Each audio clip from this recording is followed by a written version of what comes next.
All right, Michael, the time is now. Let's break down my golf swing. Should be fun to look at all these numbers. Yeah, so Smiley, one of the main reasons you got on gears the first time at Scotty Hamilton's place. Scotty's been a very, very strong ambassador of ours, and I really respect him a lot, his eye, and we work a lot together. Um, but one of the things I actually really like your golf swing, and so the reason I really wanted to reach out to you was because I kind of was wondering like what did you experience? What did you kind of like get out of this? Because I think there's a lot of really good things that you do. But basically, this is a little from down the line. This is what your swing looks like. If we look at that face on, you kind of we can look at it here.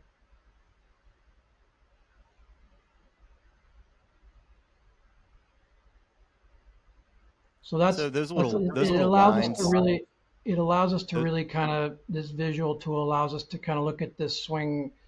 Again, we're tracking, all these body joints along with the wrists and the grip and the shaft and the club head and where the ball touches on the face, all this data here. So, one of the things, so a little bit like when I like this is kind of what I saw a little bit was the handle working out a little bit here. This is the backswing, this is the downswing. So the handle kind of works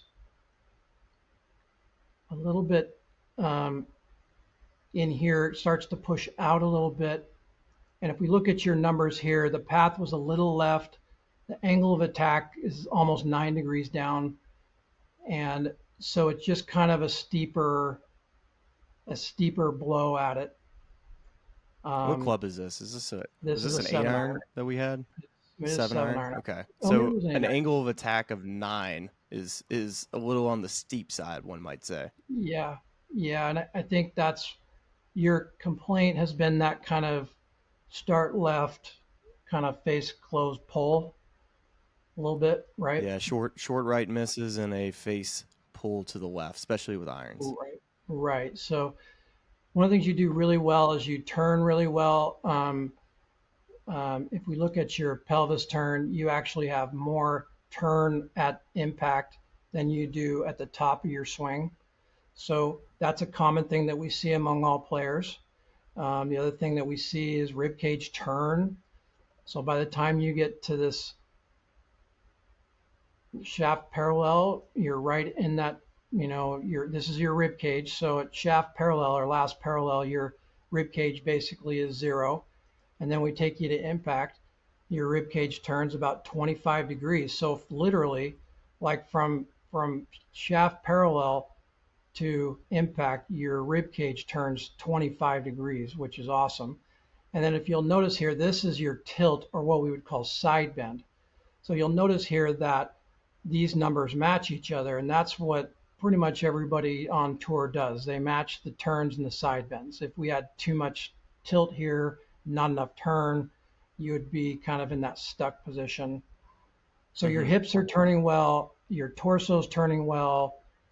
Um, but to me, that club here is what I saw was the club's just a little bit, you know, steep there, and I wouldn't mind getting that. So the problem with steep, like, so you can hit steep cuts, but really nobody that we've none of the good players that we've captured, none of the touring professionals really hit steep draws, if you will. So You like can't. I could it's speak hard. from experience. Yeah. So if you wanted to kind of move the ball around, like we'll show you Rory here in a little bit. So, but let's give him he's kind of unfair to compare anyone to him. But let's say you wanted to get this, you wanted to be able to shallow the club a little bit and get a little less angle of attack and get the ball to launch a little higher, be able to hit it a little right to left or left to right, kind of move it around a little bit. We would want to see this shaft a little more. So there's a difference between shallowing and lowering. And you're going to hear me say that a lot. And there's this big trend on, hey, you got to shallow the shaft. Well, there's a lowering piece to this as well. But that club just gets kind of steep late, and I think that's where you're kind of getting a little bit of these kind of poles or cut, overcuts or thin cuts or kind of straight poles. It's just coming in a little steep. So this was the first swing we took when you recently came and saw me a couple weeks ago. Is Yeah. this the first swing? Okay. Yep. So what I asked you to do was to feel like the hands got a little bit deeper, and I want this hand path basically to be a little closer, get the handle a little bit deeper here. So in a perfect world, we'd have your hands a little bit deeper here, and the club would be a little bit more shallow. Mm-hmm. Because really, we would like to get this angle of attack more probably around 7 or 6 or 7, somewhere in there, without sacrificing path, club path. Right. So I had you feel this. I don't know if you remember See, this, this is but the cool thing about this is that you can pull up one of my first swings I had, and then you make an adjustment, and then you could see the differences. The yellow being the first swing, and then the blue being the second swing. So this is just a unique thing of how this game is millimeters, Michael. When you tell me to make a change, and this is where you kind of see it here. now to you, the thing that's worth noting here was that to you, this felt like your handle was like over, way behind, Yes. and literally it moved about an inch. That's before and after. But to you, it felt like a freaking mile. Yes, So the it did. benefit of this, Smiley, was by making this move, we were able to do a couple of things. Number one, the angle of attack went from 9 to 7.5, and we did that without changing the club path, or with actually getting a little more path. So normally when you hit up on it more, the path goes left, but because we lowered it and shallowed it, so it's lowering and shallowing at the same time, we were able to kind of get this shot here, and this was just the perfect cut. You were super happy with this, and but that's kind of where what I wanted you to feel in transition was just get that club a little deeper, and that will allow us to kind of get into that a little bit better, impact position here, where the handle's a little bit lower, um, and but it's not as much shaft lean. Sorry, let's see if I can. Wow, So here, that's a really big so difference right there. The shaft so lean. here's a great example of like why it's so important to be able to measure the club throughout, because we basically saw a cause and effect. To be able to measure the club throughout the whole swing is really valuable here, because now we get to see really what's happening at impact. So now you don't have as much shaft lean. The angle of attack is not so down. In fact, your speed went up about half a mile per hour roughly. But um, I just don't. I'm not a big fan of excessive shaft lean from a steep pattern unless the face is shut like a Victor Hovland, or and you have a mile of rotation. Which Um, mine, I do not have a strong right. I face, and mean, mine you would be do have more. rotation, but one of the things I like about your golf swing, Smiley, is that you don't have any thrust. Like your hips turn open and you don't move towards the ball. The handle's down nicely. Um, a 7-degree lie difference from start to finish. I mean, that's very good. And so, like, to me, like, if you wanted to get this club, the handle down a little bit more, if we shallowed it even more, in a perfect world, if we got the handle even deeper, then you could kind of throw it a little bit and get even less shaft lean. Now we're launching it higher. We're with really good path, and you can really hit all 9 shots, anytime you want. But a player like you can do anything. Like that's one of the cool things about working with tour players. They literally can do anything you ask them. And if I say, hey, I need an inch here, or I need you to feel like you throw it a little bit, you can actually do it, and you can see the results real quick. Amateurs need a little more coaching to help feel that, but that's kind of what's so fun about working with you guys is you can do exactly what we want you to do. And so I Well, I would have a actually question. like to have this a little bit deeper and maybe even a little bit more shallow even than it is. And But I was striping it yesterday. I can tell you that it's starting to already. I'm starting to feel some you're of those starting to good. feel that. Yeah. It's starting to get it. And just one question about when I was really struggling in my golf game. One of the things that I would be on tee boxes, and I never really wanted to hit the ball up in the air. And with my pattern, with somebody that's steep, has some excessive shaft lean, and I guarantee you during when I was playing poorly that it was probably even more the case. How often do you see that with players that are struggling that don't really want to get the ball up in the air because maybe they are too steep or whatever the reason? But um, to me, that's what I was mentally going through was if I wanted to hit the ball up in the air, I could hit it so far right that I was better off just like hitting down on it because at least I can maybe keep it in front of me. So that's a dead giveaway, and you'll see that in the show here shortly with Rory. Um, if you feel like you're scared to get it up in the air, most of the time I see people kind of fearing hooking it, like better players. Um, so they feel like, hey, if I got to launch this thing up in the air, I'm going to have to side bend or tilt way back, and then I get stuck flippy, right? So if I feel like if I trap it, I can stay on top of it more. It launches low. But the problem with low launch is that you cannot take advantage of the green. So when you launch the ball too low, you basically are shrinking the green. If you curve it too much, you're shrinking the green this way. If you launch it too low, you're shrinking the green forward to back because the ball doesn't have the stopping power. You can't really get away with that on the PGA Tour. You can get away with that in high school at a soft golf course or in college when you play a soft golf course, but it does not work on the PGA Tour where you're playing these really firm, hard greens. You got to get it up in the air. I mean, you guys Eh, hit it really high, and Do you have one of it's my just really driver hard to swings? control the speed and the distance when you hit it that low. That makes total sense. And do you have one of my driver swings? I'm just curious if there's a ton of down in my driver swing as well.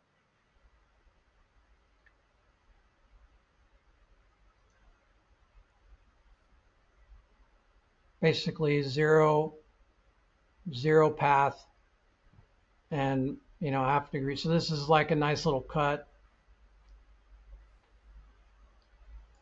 But you'll see here because that club is, so if we look at this kind of, this is like, important to kind of look at it from all these different angles.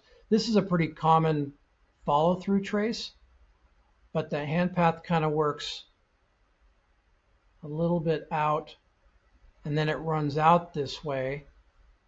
So when the handle starts pushing this way, right now Hmm. you're kind of, everything starts throwing out here. Now you're really neutral here, which is really nice and clean, zero path. But it's really hard to take advantage of those high launch bombs that Rory gets to hit. So Rory's Wow. going to have the shaft behind him a little bit more, or the head behind him here more, a little bit more shallow coming down. This transition with him, he lowers it a little bit more, and then he still has this big high up. So you can't really hit up on it, Smylie, with this hand pattern. So this, what I'm doing here is tracing your handle path. And when the club gets a little bit too steep coming down like this, you really only have one option, and that's to hit a cut. If you were to try to hit a draw from here, what would happen is you would have to basically tilt your upper body way back.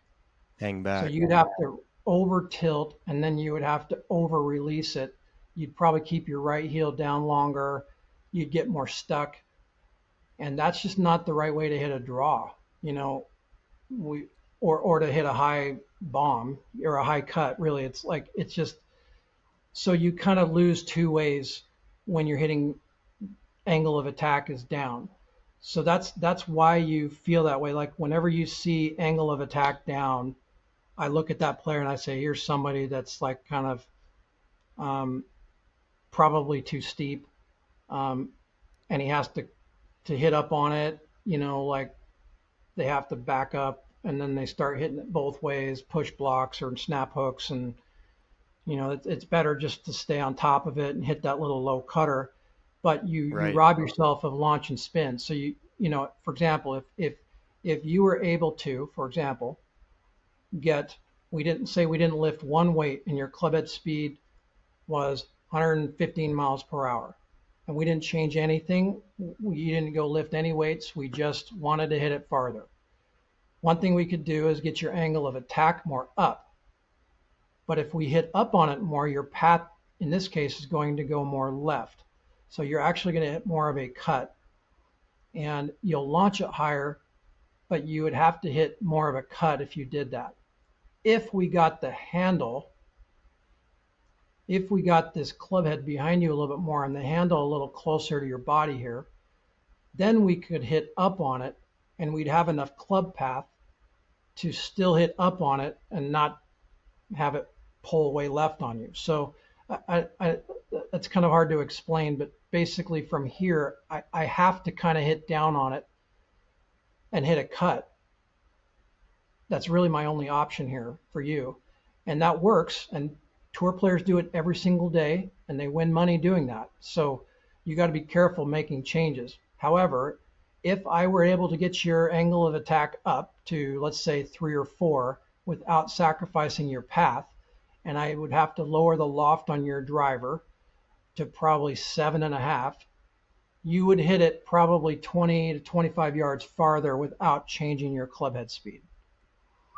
And for a player like Man, you, that would where you're that would kind of play like in my game back home. you're right on this kind of cusp of your ball speed's right in that 170 range, which is kind of like no, that has to be kind of the number. Like if you're gonna play on the PGA Tour and you don't have 170 ball speed, you better make every putt you look at and get up and down from everywhere.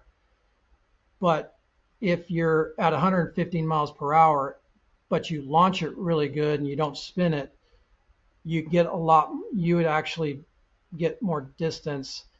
And I would argue like if you could get another 20 yards off the tee, it's a pretty good bet that Yeah, you give yourself I'd better say. chances at it, more looks at it. Well, But again, you do a very good all job these here of guys. not thrusting.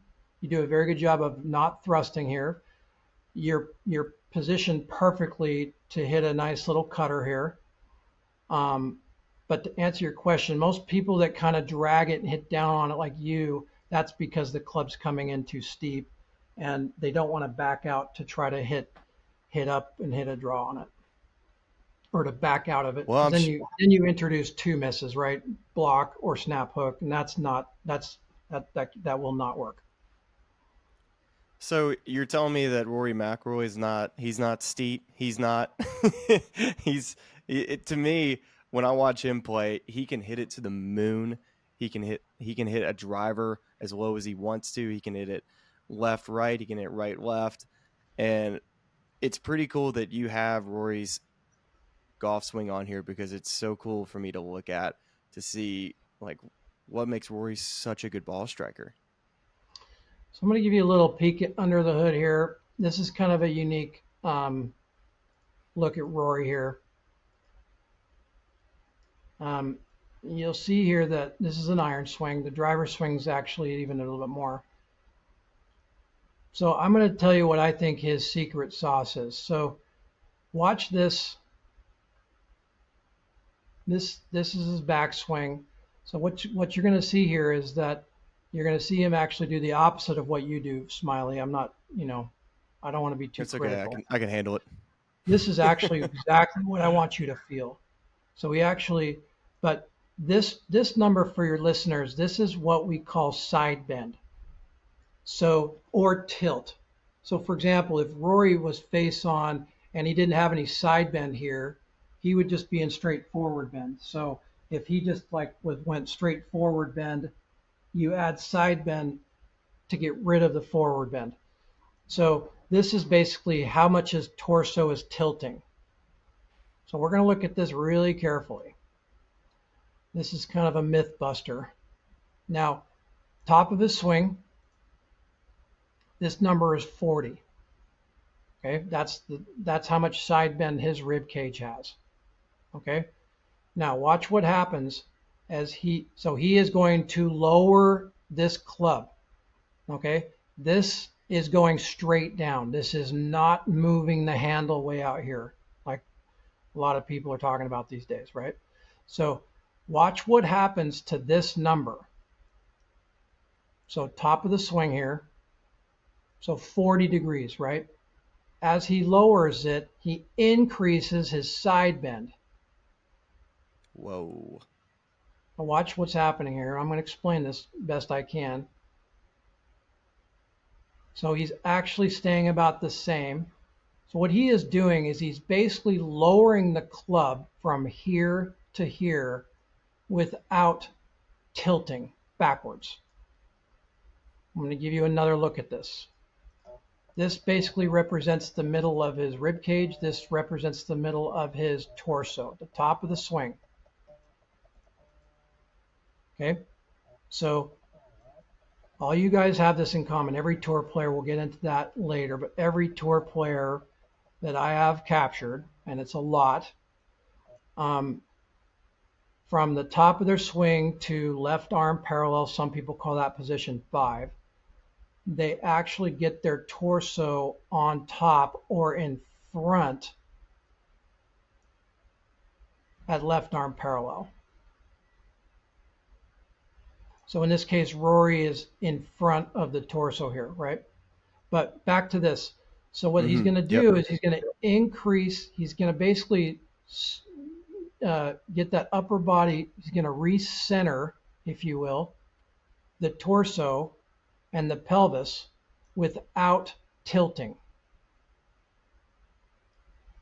So he's basically keeping his left shoulder down longer. It's not going up, so where his right shoulder wouldn't be going down. It actually goes in that initial... down. It actually increases.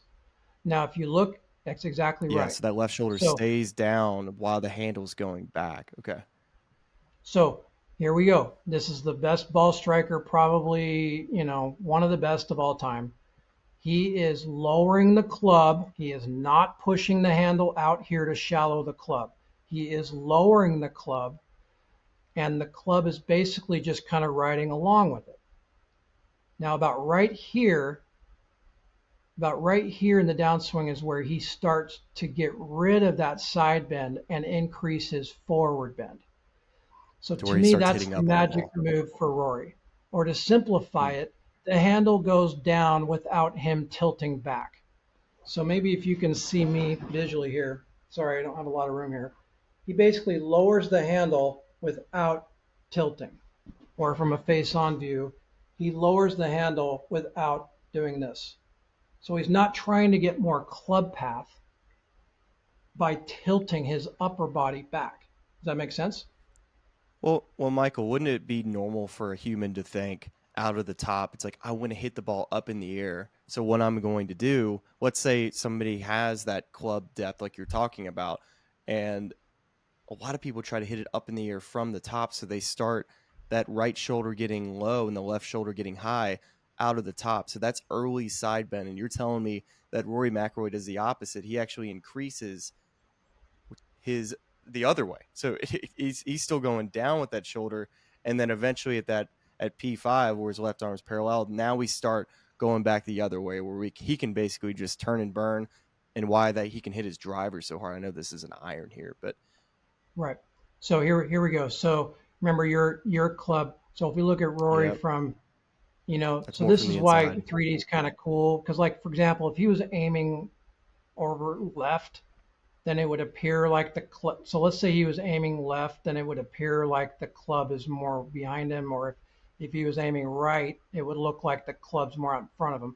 So being able to actually get this piece dialed is super important. But with the handle down and in like this, okay, most people that try to keep the handle, there's an argument to be made that if you lower the handle, then you're going to side bend too early. That's basically what everybody's saying, that's causing stuck flippers, right? Which, yeah, if you did that too much, yes. But he is the handle's so low and shallow here, he literally can hit any shot from here. So Smylie, in your world, like if we were to get your handle, if I were to can you see my mouse move here, Smylie? Yeah. Yeah, so if I were to move your hands are about right here. If I were to move your hands in just a little bit and I want to get this club a little more behind you, then you would have enough path to turn hard if you want to hit a cut, or naturally you would just rotate as fast as you wanted to hit a cut. That would slow the closure down, more rotation, less flipping. Or you could kind of release it and hit a nice push draw Hmm. without tilting too much. So again, we get back to Rory at impact. He's got 26 tilt, but he's got all that turn with it, right? So he's got more turn than tilt, just like you. All these guys, all you guys, you match these up so beautifully. Um, and you basically have to match these up, if you want to play high level golf.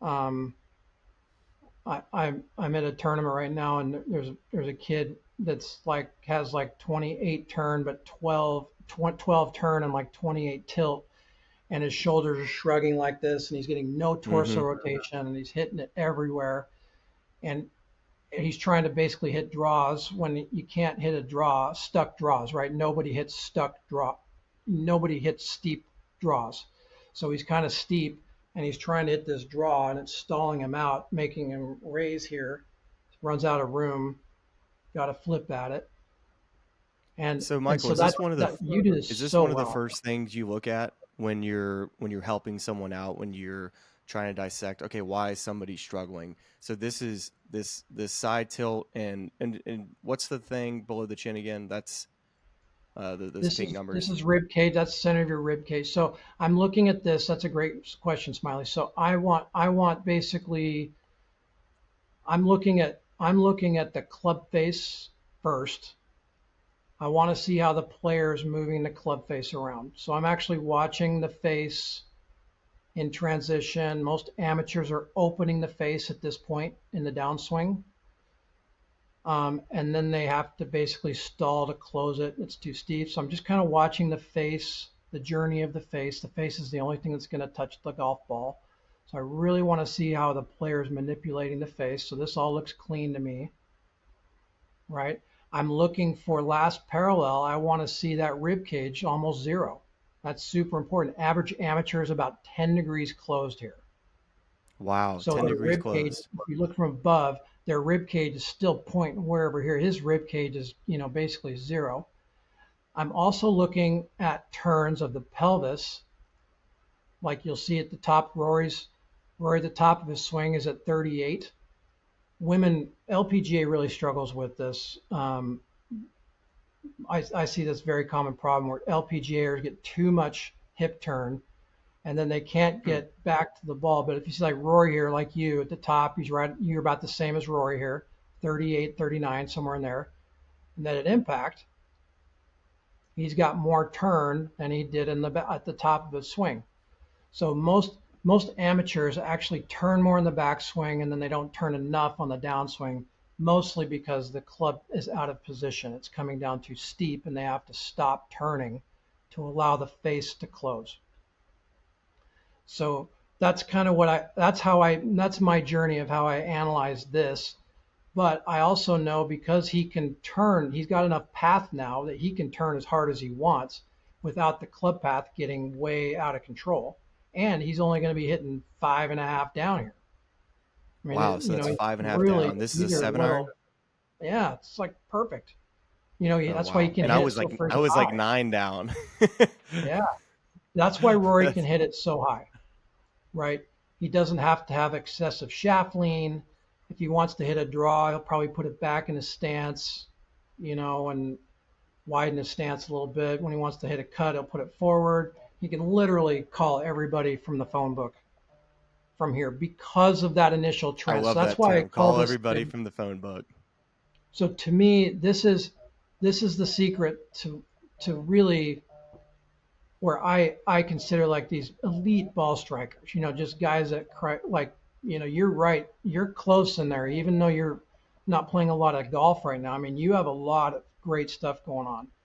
But this initial transition move lowers and without the club tilting way back and without the side bend tilting back way back. Does that make sense? So I want to basically recenter my upper and lower without the club getting too steep. Does that make sense?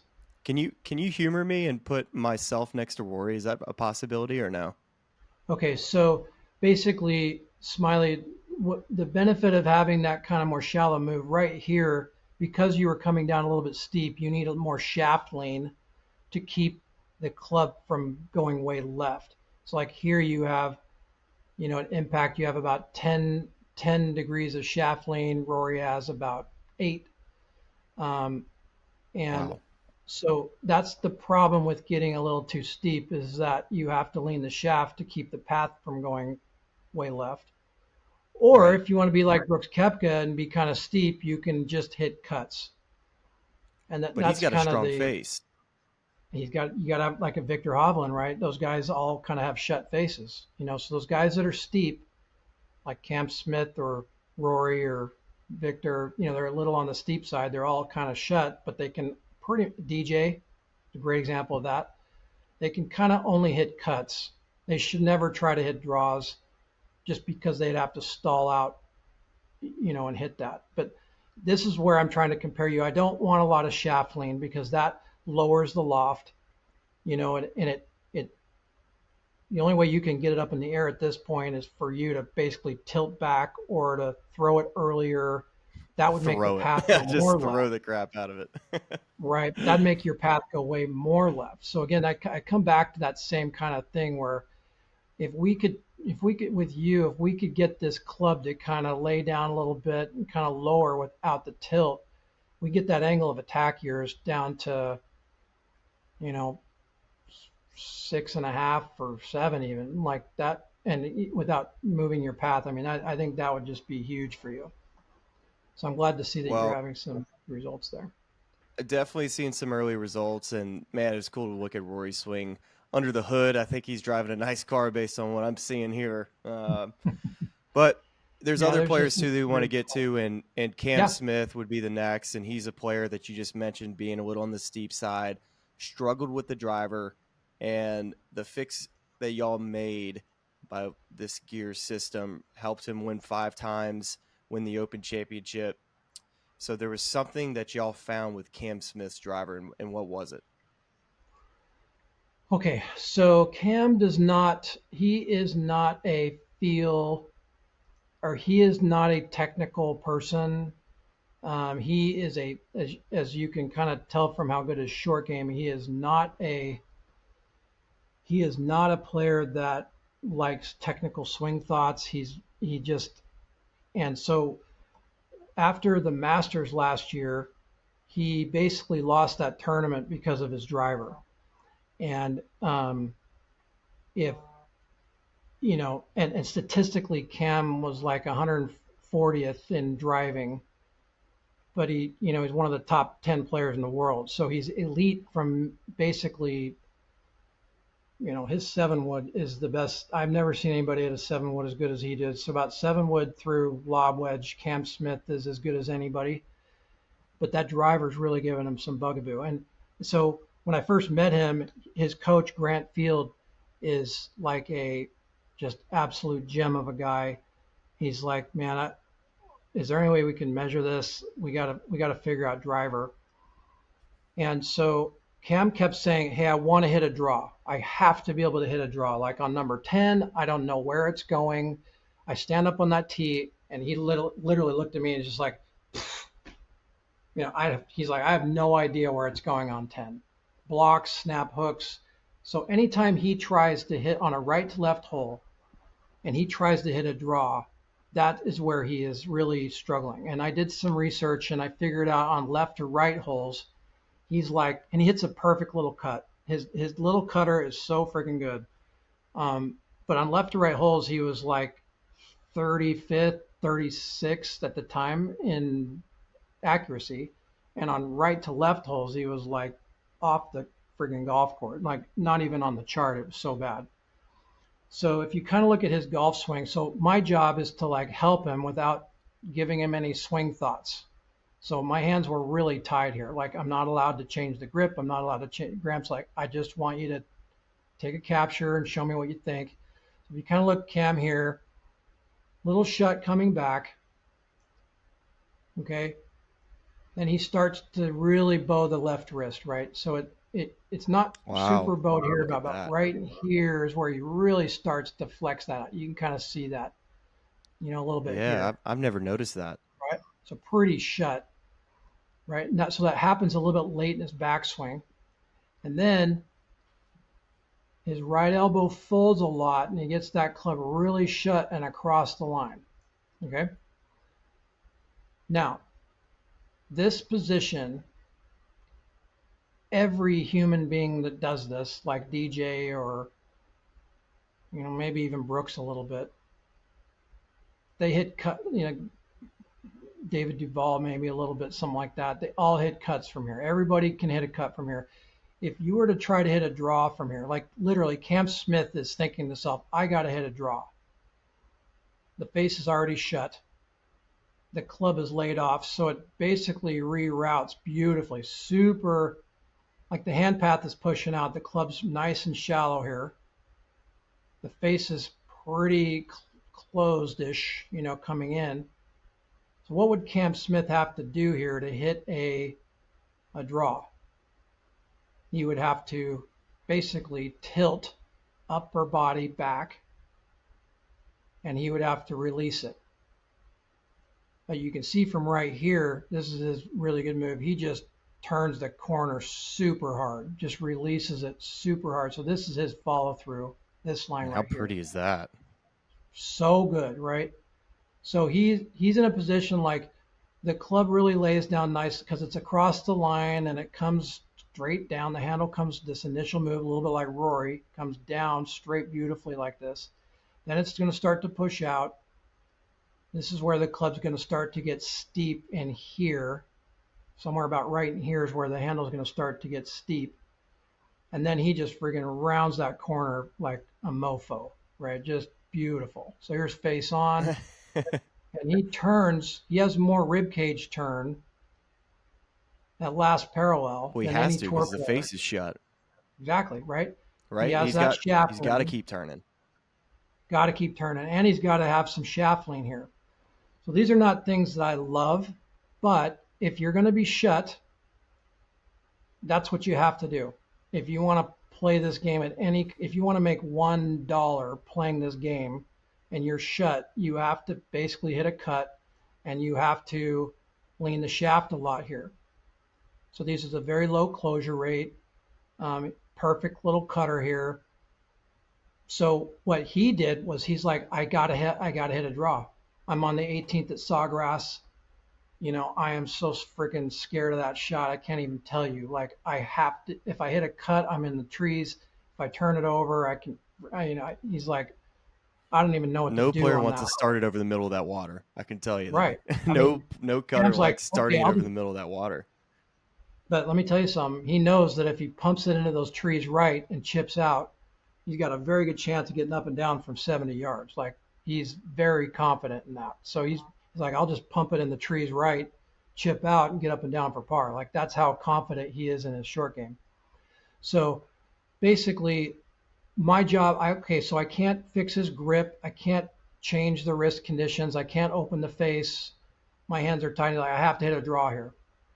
So I'm like, well, I don't think you should hit a draw here. I don't think you should hit draw anywhere, ever. Now his 3-wood doesn't do this. His 3-wood looks more like this, and the face is not as shut. So he's like, I can hit my 3-wood, I can turn my 3-wood over, but whenever he tries to hit it harder, it gets longer and more shut. So where I went with him was I said, okay, let's see if we can do something product wise to do this. So he plays now I'm putting my club fitting hat on almost. You can see how much this shaft droops. So What do you mean by players that droop? have What is the word? What does that mean? Droop. so this is the shaft moving downward like that. That's how much drooping it does. Okay. So because he's trying to push the handle, he's forcing the handle kind of up here, it's causing a lot of shaft droop. So what that shaft droop does is it actually opens the face. This is a Ventus blue board. And so if I wanted this ball to hook more without changing anything, I would want to stiffen the shaft. I would not want this to droop as much. So if you can kind of look at this number right here, this is 70 millimeters of shaft droop. Gears, we are the only product in the world that measures all three axes of the shaft, how much it droops, twists, and deflects. So the shaft is having a tug of war the whole way down, the whole swing. It's basically, if you push this way, it's going to pull that way. And if you twist this, it's going to do that. If you raise it, it's going to droop. So it's a constant tug of war. So he is a high droop guy. Brooks Koepka's a high droop guy. Dustin Johnson's high droop. All these guys that are kind of shut and hit cuts and kind of, they have this high droop factor. So this is how much the shaft is twisting, basically only 1 degree, 1.5 degrees here. Because it's drooping so much, it won't twist as much. So the softer the shaft, this is totally against what the industry is saying. Everybody says, oh, if I go softer, I can turn it over more. Well, that's not technically true, because the softer the shaft gets, the longer it gets, actually the shaft droops more, and that opens the face. The line angle flattens, and that opens the face. So Cam actually needs that to happen. Now, so I said, okay, well, we're going to hit the same exact shot, but I'm going to put a blackboard in there. I'm going to put something tighter in here. Again, my hands are tied because I can't give them a lesson. So basically, this is what happened. That's less droop. So less droop, right? So stiffer shaft, less droop. So the shaft droop went to 43, and the shaft twist went to -5. So he started drawing this thing, and he was like, dude, I did it. I can hit a draw. And he literally picked up a bag, ran to the 8th. This was at Sawgrass, ran to the 18th hole at Sawgrass, and was like, I got to go hit this. And he's like, this is so good, I can draw it. And I'm like, all right, well, now let's see you hit a cut. You know, because what do you? Yeah, well, like, that's his butter, right? Cuts, right. So he's like, okay, well, I can't cut it that good now. Even though he's hitting it in the middle, but the shaft is now staying with the grip more, and it's basically going straight, and he can't cut it. So this is a long way of trying to explain this, but basically, we did this exercise to show him that you're not allowed to hit draws anymore. You know, like if you have a 500-yard par 4 right to left hole, you're not allowed to hit driver. You're hit 3-wood, because you can hit 3-wood straight, and lean on your best part of your game, which is your mid to short irons, right? I mean, so at 10 at Augusta, if he hits 3-wood, he has a 7-iron in versus a wedge if he hits driver. So he really wants that wedge in at 10, but it's like, look, dude, I mean, I'd rather be in the fairway with a 7-iron than take a chance on maybe getting a chance to have a wedge or a 9-iron, right? So like that mentality with him, what we did with him was basically said, look, you're not allowed to hit draws anymore. If you have to, use a 3-wood, and we're just going to hit cuts left or right. So next week 2 weeks later was the PGA Championship. The Masters, I think he was like -3 or 4 shots gained off the tee, and was like 140th or 103rd. It was like almost dead last in driving at the Masters. 2 weeks later, he was 8th in driving at the PGA Championship, and he was plus yardage gain for the first time.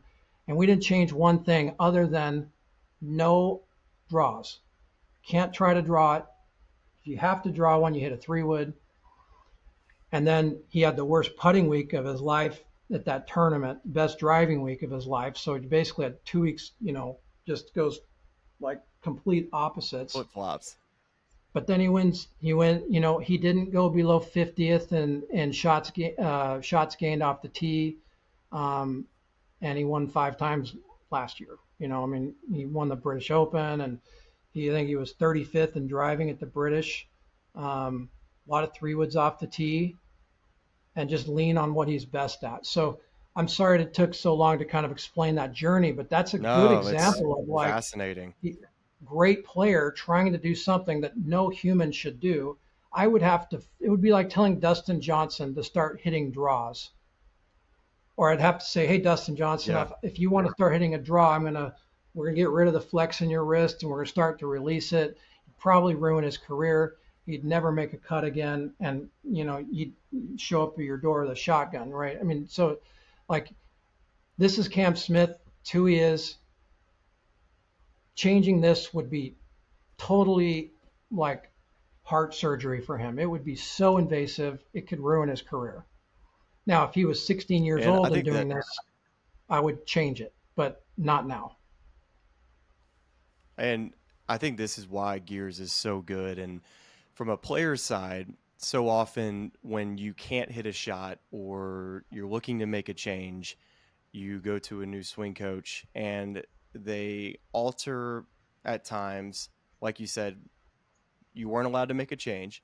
So nothing to what he knows about his golf swing. But with Cam Smith, as a player, when you're on the 18th hole at TPC Sawgrass or on the 10th hole at Augusta, and you feel like you can't hit a draw, and you feel like that's the reason that like this is holding me back from being, one of the best players in the world, and that eats at you as a top player because you play with a Justin Thomas or a Scotty Scheffler that have no problem turning it right to left or left to right. So you're thinking, man, they got a leg up on me. And I think this exercise here shows that, okay, Cam Smith found out I can hit a draw on that hole with a different shaft, but what it does, it takes away what I'm really good at, which is fading the golf ball with the driver. So the what you were able to figure out with his left to right holes being around 30th with the driver, and then going to the right to left holes, and he's way out of there, but he's still, like you said, looking at his swing with a 3-wooded shorter, less shot, and he could turn over a 3-wood. That to me was like problem solved. And so often in golf, we make things so complicated, and people that are watching now think all of the numbers and stuff may be complicated. But what Michael, you were able to sort through is that the data helped a player realize it's as simple as this. It's black and white here. It's not as complicated as you might think. Yeah, I mean, we need to simplify this game as much as possible. And gear seems like this huge technical thing. And look at all these freaking numbers. I mean, I got more data on him than anyone ever has, ever. Not even close. I've got terabytes of data on Cam Smith. I'm literally capturing like 800 frames, So cool. on this golf swing. There's I have more data than we need to do, but my job is to simplify things for him. He's not a technical guy. So I've got to find a way to give him something that he can go play with. But what happens is the more data I have, the more I can make an informed decision on, hey, look, okay, well, that's not going to work, or that's not going to work. Okay, that is going to work. And I can get to that point very quickly with gears. And then I can visually show the player too, which is what he loves so much. Right. I'm on his team now as a 3D specialist, and he just loves gears. And we just designed this cool, short game tool aid that matches how he chips, and I can't wait to show that. That's so crazy, but like Ooh, I he want to chips see so good, man. it. Oh my gosh, I can't wait. He's You're he gonna love pitches it this thing, so but good. it's filthy. It is filthy how he does it. So that's to your point. What I'm trying to do is, even though this is a very technologically advanced system, it's very detailed. There's so much going on. What it really does is simplifies things. It allows us to kind of it answers that why question that has been troubling me so much. Now there's more questions that I have that I want more data on, but I do have enough to really now I know that my data is very clean and it's very accurate, so I can make informed decisions on it. And so that again, that's going to help you. You'll see this here in a little bit with who's our next one that you want to Yeah, see. no, I was about to say. So we're gonna get to our next player, which is Billy Horschel, and so we've looked at my swing, a player who I've struggled with control of the golf ball, had a right miss and as well as a left miss, and then we got to see Rory side by side with myself and see why he's so good and what makes him so unique. And now we see Cam Smith, a guy who has a very unique swing, and y'all made an informed decision with gears to not really change anything, but just give him more clarity in his golf game. And now we get to Billy Horschel. Here's a guy who struggled this year on social media, talking about how hard he's working, but is not getting the results. And I remember talking to Todd Anderson about his game, and what he had said was like, "Man, buddy, Billy, everything looks good to me. Like there's nothing on video that looks too off to me, but he's a guy that is a fader of the ball and was not able to hit a fade. And y'all were able to make a change for Billy just by looking at maybe his lie angles. Is that correct? Yeah, so I mean, you go through the decision tree, right? So, okay, here's a guy that wants to hit a cut, and first of all, he's such a cool dude, and Todd is such a good coach. He deserves Yes. everything, every accolade he's got. He's such a good coach, and Billy's such a good guy. I mean, I really genuinely like him, and he was so cool to me. Um, but like, I mean, he's like kind of like gets to that. There's a few players that have come to me like, dude, I'll do anything you tell me to do. I can't figure it out. I don't know. It's killing me. And that's Billy. And Todd's like, dude, I feel like I'm making this. What am I missing? Like I feel like I'm doing my job here. So let's kind of roll through Billy's move here. So handle out a little bit, or head out of the hands, last parallel. Club face is nice and clean, a little laid off here. That first move again, that kind of lowers, and now it's going to start to move out here. And again, that's a little bit like where we get that handle starting to Right. push out and the club is not really laying down. So this is kind of proof that just because you push your handle out this way doesn't mean that it's going to shallow the club. It can, Mm-hmm. but it doesn't guarantee it. That's so a lot of people are teaching that, hey, if I just push the handle out here, it will lower. It can lower. It doesn't guarantee that it will lower, but I mean, it's one way to shallow it. But then you got to shut the face pretty hard. But here we got a kind of a steeper player here, right? A little bit like you. Club gets out a little bit. He plays a cut. Nice impact position, right? So here's Billy at impact. All right, put him back here just a second. Oh, what my mouse? I lost my mouse here for a second. Sorry. Oh, good. So here's impact. I mean, this is a really nice golf swing. There's a lot of stuff he does. He has negative thrust, not a lot of sway, lots of rotation. He matches all the tilts, everything that I like to look at. And then I come down here and I see the lie angle at impact is 2.13 degrees upright.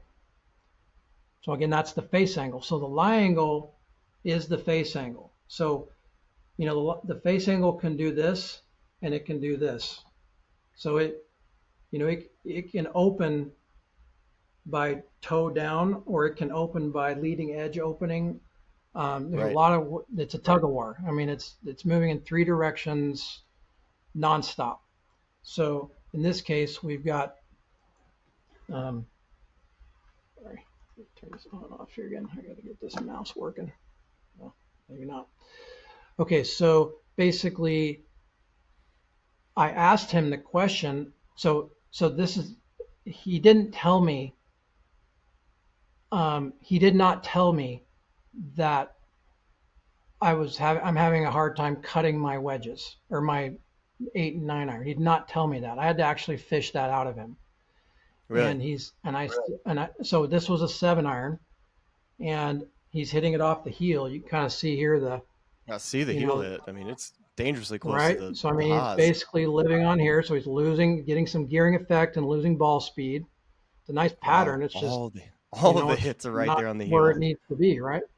So this Yeah. is one of the things that I saw. Like whenever you see this heel shot, that's a guy that's trying, probably not to hook it. Like so you kind of move, handles moving out a little bit.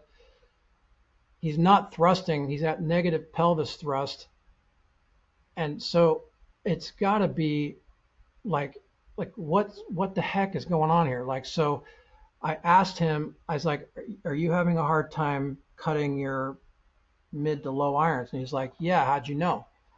I said, well, let me ask you another question. Are you able to hit your 4 iron good? 3 iron, 4 iron good? It's like, bro, it's my best club in my bag.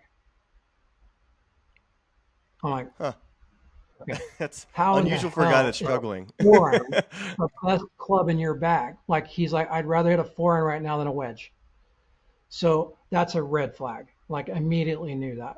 And he's like, now that I think about it, so I had to drill down into some questions for him to pull this out of him. So asking the right questions was really key here. So I was like, actually, now that I think about it, and he had just gone from Titleist to PXG back to Titleist. So that's another red flag. So he's gone through like a lot of different sets of clubs, and he's like, oh, they matched them all up. They know all the specs, and they know my specs all the time. Like, look, I'm sorry, it's too hard for the shaft manufacturers to make the same shaft over and over again. It's too hard. So I actually don't trust that at all. I don't trust it. We have to measure it. So in this case, I'm like, okay, well, do you hit your driver good? He's like, you know what? Actually, I'm driving it pretty good. I'm like, it's a cut, right? And he's like, yeah, it's a cut. And like, are you ever kind of hitting it left? He's like, actually, now that I think about it, I'm hitting my driver pretty damn good. And then I asked Todd, his coach, he's like, yeah, dude, driver's great. So I'm like, okay. So now we've eliminated driver, 3-wood, 4 iron. And then I'm like, okay, so what about 8 iron, 9 iron? And he's like, are they cutting? And he's like, actually, I am not able to cut a 9 iron to save my life. So it actually I had to drill down to get to that. I'm like, well, here's what I think the issue is. So with an 8 iron, if the club on a robot, if the club's 2 degrees upright on a robot and the face path is 0 and the line angle's upright, that's actually going to hook about 10, 12 feet. So three and a half yards. Yeah. So this shot, this ball didn't hook because he hit it in the heel and he got some gearing effect. But when he hits it in the middle, it's like, so if I flatten this golf club 2 degrees, I'm going to move these a little bit more towards the middle. Now I can kind of release it, not hang on to it without hooking. So now you can kind of let her rip and it's not going to hook. And so basically the moral of the story is that the longer the club gets, Smylie, the longer the club gets, the more it droops. So that's why his 4 iron works and his wedge doesn't. So even though the sticker on the shaft says X100 on all of the clubs, they're not all X100s. And if you wanted to even do this test, you could on a shaft frequency monitor, just measure the shaft frequency of a 4 iron and do the same on a pitching wedge. And you're going to find that the pitching wedge is always stiffer than the 4 iron. And the 4 iron is longer. So the 4 iron droops about 4 to 5 degrees more than a pitching wedge does on a robot.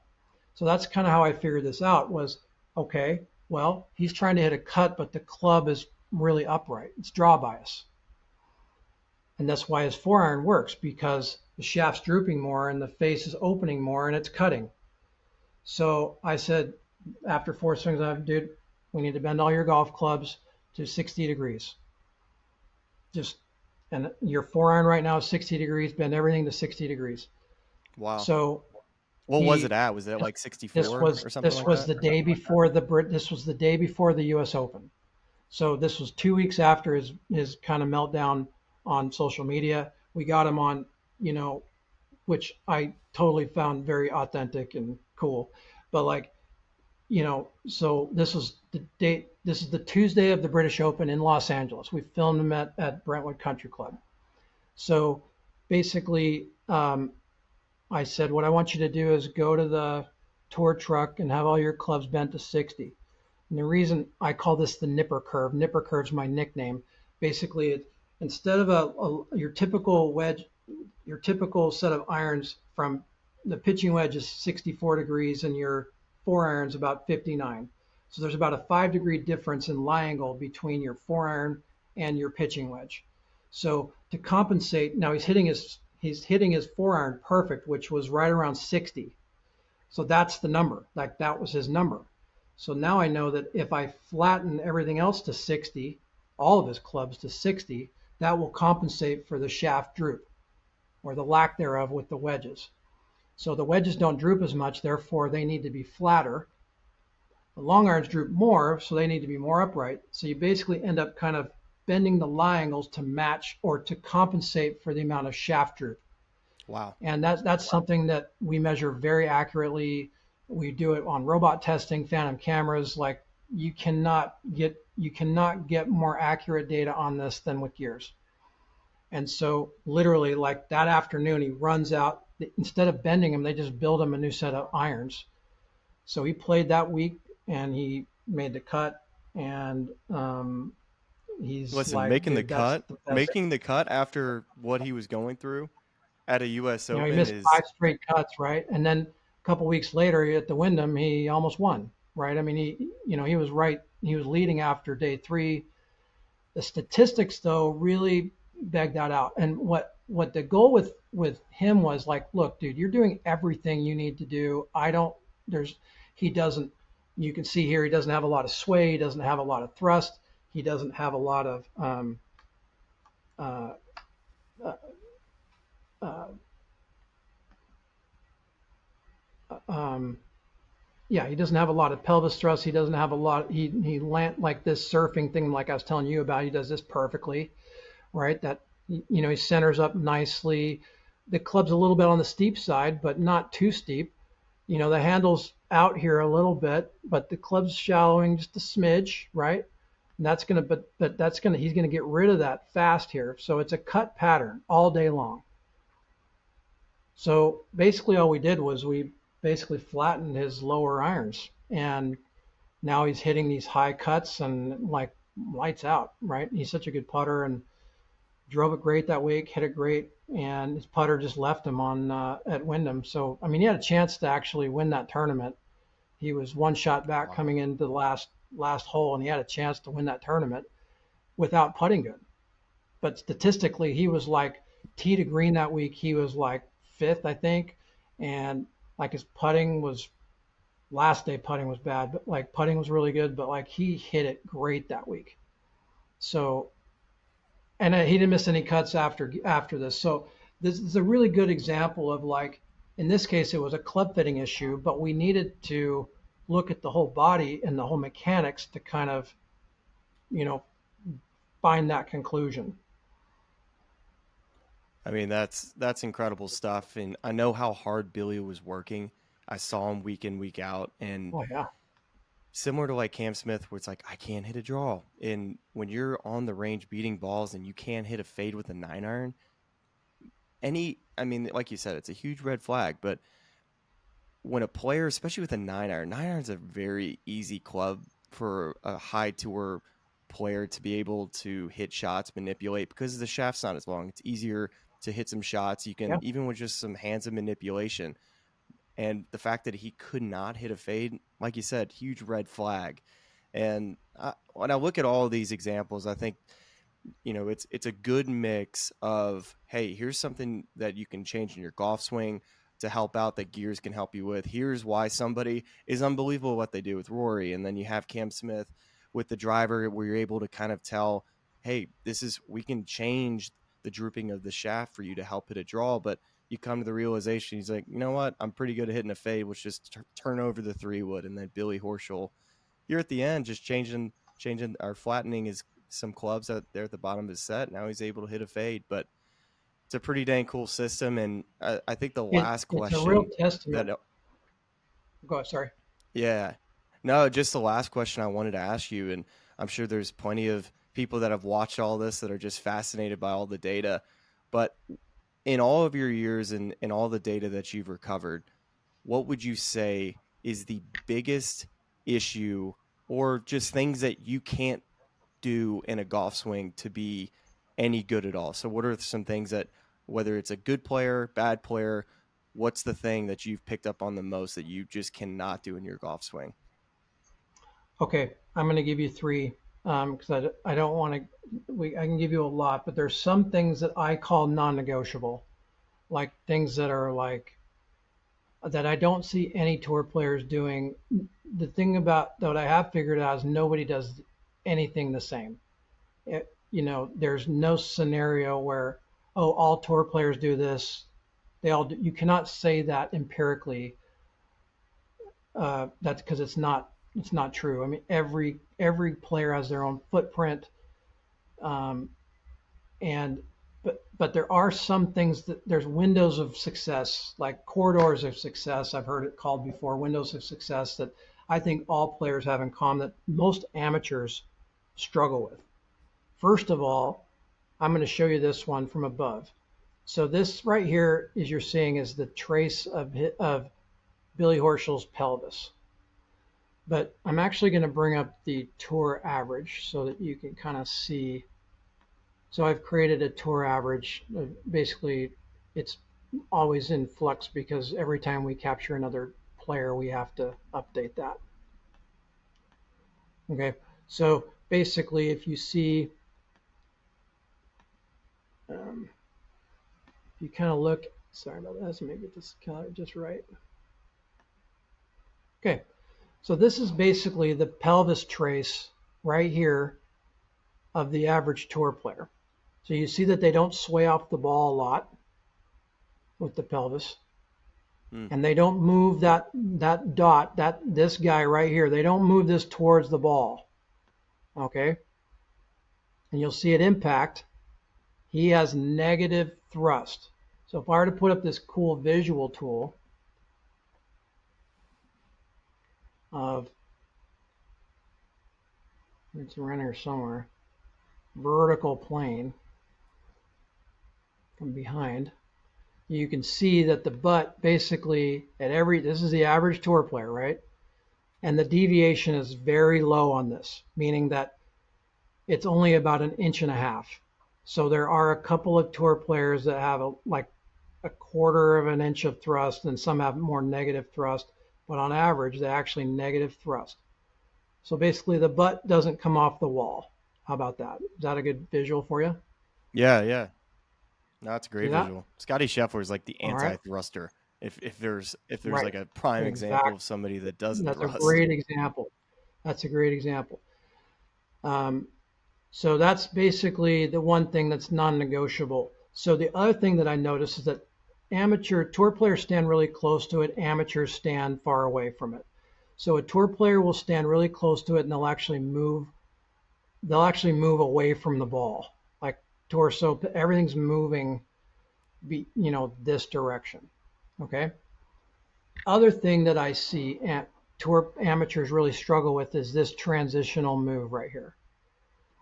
And this is almost non-negotiable. We have to have this hand path we have to get this thing working downward without tilting. This little move right Meaning here. your Or if we, right shoulder going down, left shoulder going up. yeah, or this move right here at the top of the swing. So basically pretty centered right here. But that first move, every tour player does this. Now, they all do it a little bit differently, not exactly the same, but at left arm parallel, every tour player in my database gets the upper body, the rib cage, in front of the torso at last parallel. So to me, average amateur will actually move off the ball and they won't actually load into it. They'll basically, this first move, the upper body actually hangs back here. The club path gets out, and then they have to stand up and early extend, to hit it. So that's why you see all these kind of early extenders and tons of thrust. So that's a good example of somebody that's non-negotiable in my book. And then the other thing is that I really want the club coming in pretty close to zero. The lie angle, the club is engineered to come in at a zero lie angle, and when the club's toe down or upright, you're going to have to manipulate the face, and you're going to have to stop your body rotation to do that. This number is also very important. This is where the handle starts. So if we take it from the beginning, so this club is 8.93 degrees toe up, and then at impact, it's basically 7.7 degrees toe up. The difference between start and landing is only about 8 degrees on average. One of your close friends had a pretty big number there. Most tour players are right in this number. Bryson is 0 here. He has the lowest number because he starts really high and he lands really high. And there's an argument to be made for that. That's actually one of the reasons why he's so accurate. This is kind of before he started, shallow, getting that big push draw. But when we first captured him, never seen anybody. It was like a robot. I've never seen anybody hit a ball so straight in my life. But that number is also important. And then one last thing is, there's a lot of important things, but this is really important also, is just matching up rib cage turn, side bend. Oh yeah, we saw that with Rory. This is super important. Like that initial transition, recentering on the downswing without excessive side bend is really a big deal. All tour players do that. They turn more, they tilt less, they don't thrust. And younger players struggle with this a lot of times because the clubs are too long for them. So they run out of room and they have to stand up and stall out, and they're learning these horrible habits at a young age. I think it's a real problem. So long clubs that everybody's trying to bury us in these days is like, that's, if you can't hear it in the sound of my voice, it's like, I freaking hate long golf clubs.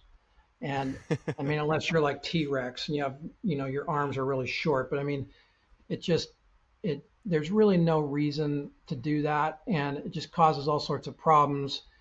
And if you need a really long upright club, you really need a lesson first. So, Well, I think this is an incredible, I feel like we've kind of got a glimpse of how great this gear system is and all the different things that you've accumulated over the years as far as just swings and things you've picked up on.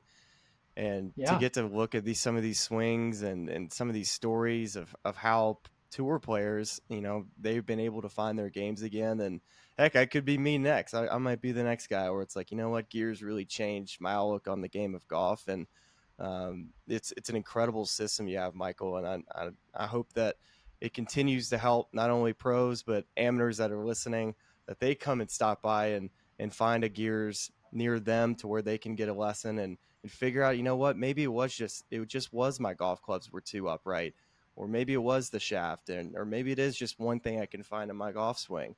But overall, I think it's an incredible tool for a player to use it, just even if you're hitting it good, because eventually in golf, you're going to eventually start hitting it bad and something goes off and you have a swing capture that of you hitting it good. It's like, well, you know what? Side by side, this is what it looks like, and this is what you're doing different. So so many great tools, Michael, and I appreciate you so much for coming on. And this has just been, it's been a pleasure. And as somebody who's a kind of a golf nerd now, going to so many different golf teachers and learning so much about the swing, it's fascinating to me. And I appreciate you so much for spending all this time just walking us through it all. Yeah, thank you so much for giving me this opportunity to share gears with you. Just to be able to have body and club at the same time is such a huge thing. That's really what we do best. And it just, that big why question that good players, bad players, beginners just struggle with, we're really good at explaining that. And we'd encourage all your listeners to go online and find one of our locations, check it out, or, and Smylie, anytime you want to get captured, or any of your friends, or you want to get your brother on here. Yeah, my brother wants to get on. Yeah, exactly. He's Love Mr. to help Two-Way out. Miss. I'm totally honored to even have this conversation with you, and just thank you for your time. And let's keep digging. Let's keep finding out stuff. Let's figure it out. Absolutely. Well, I appreciate it again, Michael. And you heard it here, folks. Go check it out. This is just an awesome tool, and hopefully get to see Michael along the way, because he's a very intelligent guy, and as you heard here today, it's been a fun conversation, and look forward to I the got a next time, 13 Michael. on the ACT, bro. I'm not that smart. I don't know, but hey, there's golf smart though, so that has to I'm mean something, I'm right? not too proud. I'm not too proud to say how bad of a student I was. So, but hey, there's lots of ways to learn. But thank you Well, so you had much, me Smiley. fooled. You had me fooled. Thanks again, Michael. All right, thanks.